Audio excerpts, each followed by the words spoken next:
হ্যাঁ কাকা, আসসালামু আলাইকুম। ওয়ালাইকুম সালাম। জি কাকা, আপনার নামটা যেন কি? আমার নাম ভাইরাল রফিক। হ্যাঁ কাকা, আমরা তো দেখতেই পাচ্ছি আপনার অনেক ভিডিও আমরা মোবাইলে দেখতে পাই। জি এখন কাকা, আপনি যে হাতে জিনিসটার নাম কি? এটার নাম হলো ভ্যাপ।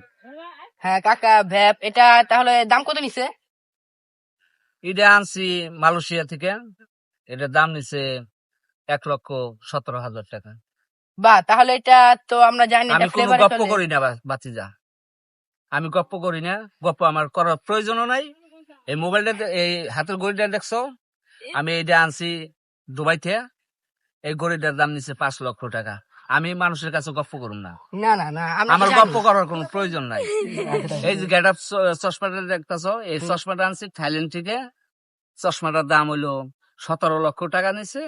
আমি কোনো গপ্পই করুম না, তার কারণ গেট আপ সেট আপ নিয়ে আমি গপ্প করতে রাজি নাই। এই যে ব্যাসলাইট দেখতেছো, জুম করো, এখানে এসে জুম করো, জুম করো। এই যে ব্যাসলাইট দেখতেছো, এই ব্যাসলাইট আনছি আমি সিঙ্গাপুর থেকে। 74,000 টাকা খরচা হয়েছে। আমি মানুষের কাছে কোনো গপ্পই করুম না, আমার গপ্প করার প্রয়োজন নাই।